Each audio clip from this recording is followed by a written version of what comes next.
Who's your commander? Good luck. Equip. Move to combat. Resolves. Now, before you attack Does me, anyone have an answer? well played. Good game.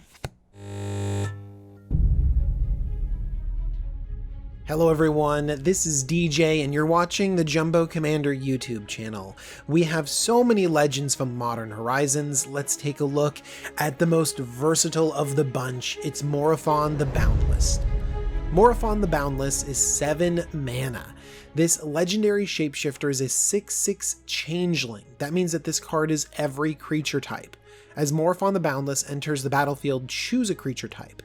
Spells of the chosen type you cast cost Wooburg, that's white, blue, black, red, green, less to cast. This effect reduces only the amount of colored mana you pay. Other creatures you control of the chosen type get +1/+1. As we break down Morophon, we can see that this is a tribal commander. And tribal commander, it could be any tribe. It's crazy. So pick your favorite tribe, your underrepresented tribe, your weird corner case tribe, and suddenly you have a commander for it.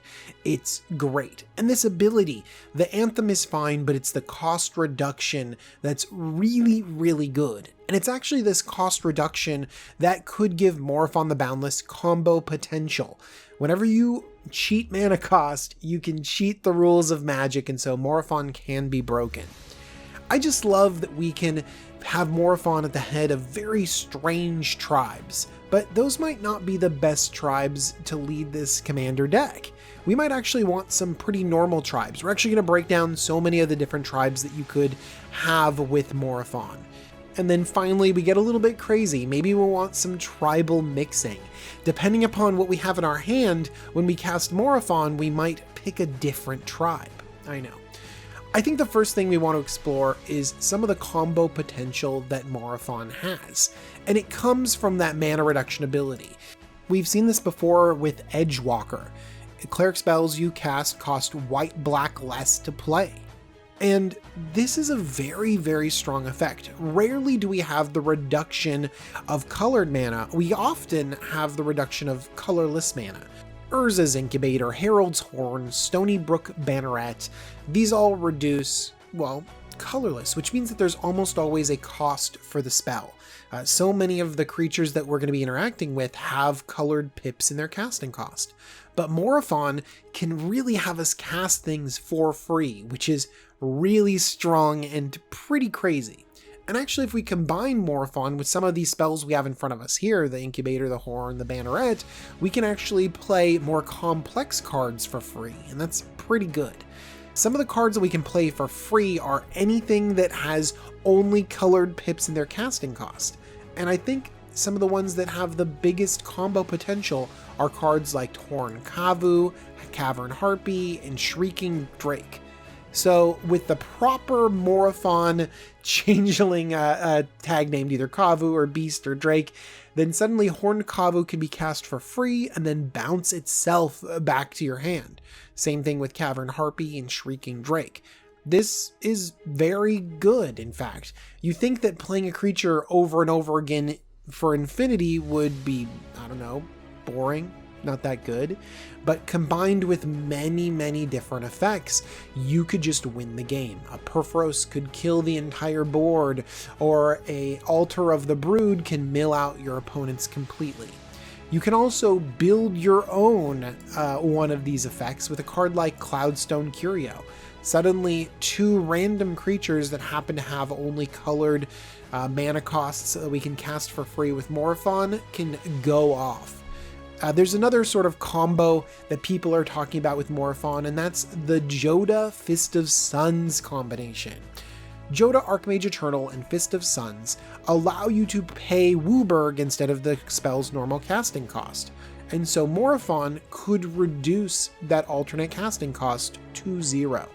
So that means huge Eldrazi, and actually anything can just be cast for free. And getting to casting things for free is the best. The thing that, I don't know, feels a little bit off is that some of the biggest things to cast for free don't actually work with Morophon in general.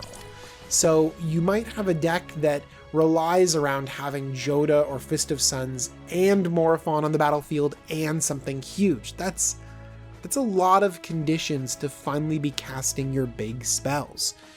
Whereas Morophon normally could just come out and just be a really solid mana reducer, and then you just pay something to cast those spells. Okay, let's move on to some of the tribes that we could be implementing in this deck. And so you might think that there's too many tribes out there. You're like, well, what do I do with Morophon? I cracked one open, I want to build it. So the first tribe that I'm excited about are wizards. Yidris Maelstrom Wielder, a 4-color wizard, playing it for free with Morophon. Derevi, Airtai, the Corrupted, Adeliz, the Cinderwind, Thrasios, Triton Hero, Anathemancer. We can see that wizards are across all 4 colors. There's so many different ones, and a lot of times we've been feeling like we have to stick with Grixis or stick with Izzet when it comes to wizard. And now we have the opportunity to really expand out and play many different types of wizards. And as we can see, a lot of them have really intense colored costs in them. Moving on to the next tribe is Elves. So Elves at their core are green. And so we can see every single elf here is going to have a green pip in it, but really Elves expand over the entire color spectrum. We have a Bloodbraid Elf, Amara Soul of the Accord, Coiling Oracle, Grand Lord Rada, Knotvine Mystic, 3 colors, casting it for free. It's one of my favorites. Edric Spymaster Trest, Shaman of the Pack. This is one of the reasons why I would want to play Elves and get into black, but there aren't very many good black-green elf commanders. Deathrite Shaman is a solid one too, and so we can see Elves extend all the way across the color spectrum. This might make for an even more solid build than we could expect, because Elves can ramp us into this unwieldy 7-drop of a commander, and then suddenly it makes us able to empty our hand. We have more tribes to explore. Merfolk go across all 5 colors, even though I really want to see them in Bant. But I really think one of the best creature types has gotta be humans. Humans go across all 5 colors, and they can be crazy. Anafenza the Foremost, Queen Marchesa, Hostage Taker, Brea Ethereum Shaper, doesn't synergize with humans as well as artifacts, but is still a human. Saskia the Unyielding, getting those free value of all 4 pips. Even Joda Archmage Eternal that I talked about, being able to cast things for free, yeah, that's a human. By the way, a human wizard. So that just has me leaning towards humans or wizards to begin with. So humans are very strong, and there's a lot of them. Another tribe that extends across all 5 colors are angels. Atraxa Praetor's Voice. Play that angel for free. Gisela, Blade of Gold Knight, Janara, Asura of War, but my favorite has to be Maelstrom Archangel. The fun, the value, the ability to play this for free. So as you can see, I'm most excited by tribes that have high power level cards across many different colors, so we can take advantage of that mana reduction ability. One problem is that some of the best tribes have good tribal commanders. One thing that we might be thinking of is dragons, because there's a whole slew of dragons that have, 3 colors or 2 colors or lots of different colors. So playing an Elder Dragon for 2 or 3 colorless mana is great. Playing the Dragon for 4 mana is amazing. But is Morophon any better than the Dragon? Is Morophon better than a lot of the other legendary creatures that are supported in these tribes? That's something for you to think about. In the end, it's not surprising that Morophon brings a lot to more established tribes, because those tribes have a lot of different cards in there, so it's easy to find the cards that fit with Morophon. But I think Morophon really benefits the tribes that don't have that kind of support. For example, what about something like Hydras? Hydras are across many colors, and they really didn't have a commander before. And now Morophon can fill that role. You can even play Progenitus in your Hydra deck. It would be sweet. I'm thinking Hydras on the brain right now because of Unbound Flourishing. I'm brewing with that card. But also archetype like gods, for example. I personally have a god tribal deck with Child of Alara at the helm, and I like it and I think it functions really well. But now I'm questioning whether Morophon is just a better fit to lead all of my gods into battle. And then finally, we have other really weird stuff like the Bringers. The Bringers are crazy cards that some people love to play. And so Bringer of the Blue Dawn, Bringer of the Black Dawn, they can be played for free, almost like the Joda or the Fist of Suns. And that actually sounds like really solid value. Same thing with these 4-color cards. I mentioned the advantage of Atraxa and Saskia, but what about all the Nephilim? There's only 5 of them, but just imagine casting Morophon and saying, I'm choosing the Nephilim tribe, and then just slamming down Nephilim after Nephilim. So the weird tribes might actually benefit the most, and being able to build something that's never been built before is what's very cool. Now, if there's only 5 Nephilim and there's only a handful of Bringers, can you build an entire deck around them? And I think you can, especially if you start mixing tribes or mixing powerful lords. I think the first thing that you need to think of is that if you can blink or flicker your Morophon, if you can reset him, then oh my gosh, you can just keep changing your cost reduction, changing your tribe. Because that's just so great. So just imagine you cast a couple Nephilim, you Eldrazi Displacer Morophon out and back in again, and suddenly you say, now it's set to Bringer, and you cast a Bringer for free. That just sounds like so much fun. I don't know if that's a reasonable thing to do, but Eldrazi Displacer or other flicker effects could essentially cause you to reset your tribe in the middle of the game. Or, on the other hand, you could kind of create your own tribe. Mistform Ultimus is every creature type. Dr. Julius Jumblemorph is a silver bordered crazy card, and this is going to be a crazy strategy. Mirror Entity and Rune Stalactite, they can't impact the casting of creatures, but they can impact the creatures that are on the battlefield. So if you do have lords that influence all the creatures on the battlefield, you can change their creature types to what you want them to be. In fact, there are some cards that change creature type even when they're in your hand or library. Conspiracy and Arcane Adaptation can make every single creature in your deck a Nephilim. So suddenly you don't have to worry about your tribe only having 5 members. Suddenly every card is exactly what you want. And picking the creature type of your choice could give you a huge benefit when we run across those truly powerful lords. Reaper King comes down, and suddenly if everything's a scarecrow, you start nuking everyone's board into oblivion.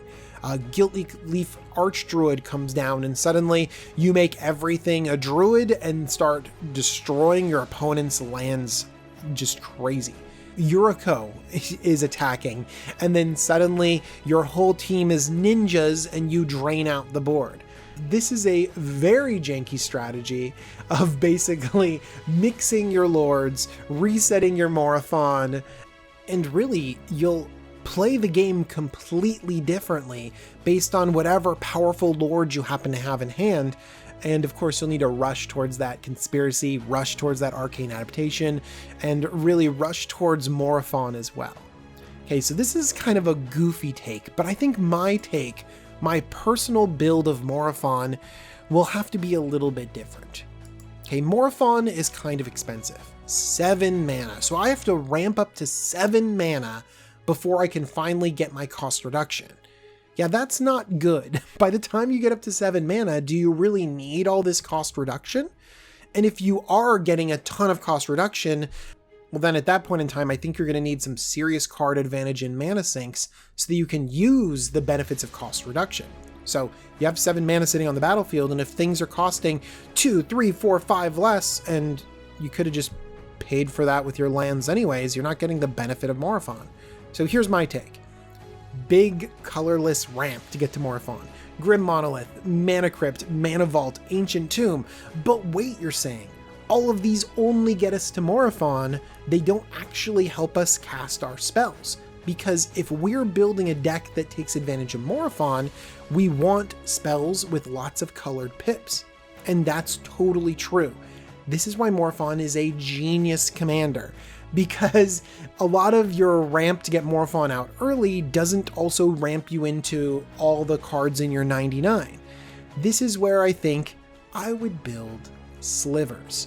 So Slivers has the advantage of being all 5 colors across the board and using a ton of colored pips. Sliver Hive Lord, Sliver Legion, Sliver Overlord, Sliver Queen, the first Sliver, all of these are amazing, and all of them could be cast for free off of Morophon. Hoo. Notice also that none of these take advantage of Grim Monolith, Mana Crypt, Mana Vault, Ancient Tomb. So this is a little bit of a glass cannon strategy.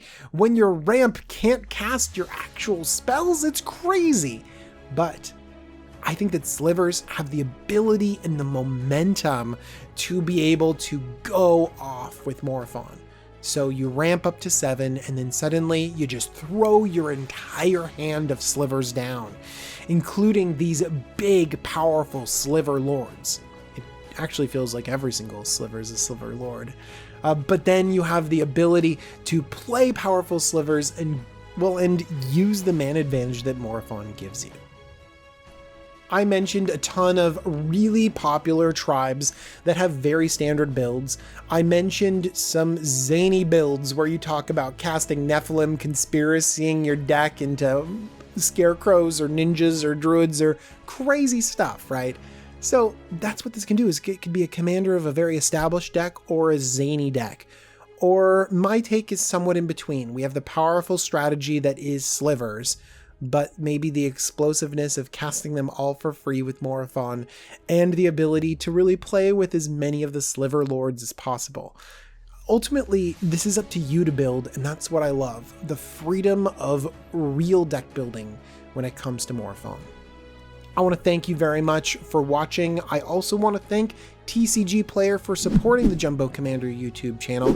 You can find one of my spicy decks in the description. See what crazy stuff I did down there. I also want to give a special shout out to my patrons, especially my associate producer, Marissa McDaniel. Thank you. As well as many of my new patrons. Thank you, patrons, so much. You guys really make this video possible. And thank you for watching. Really, let me know down in the comments down below. Tell me what kind of Morophon deck you're building. I want to hear about all of the spicy strategies and crazy tribes you have in mind. All right, everyone, I'll see you really soon. Bye.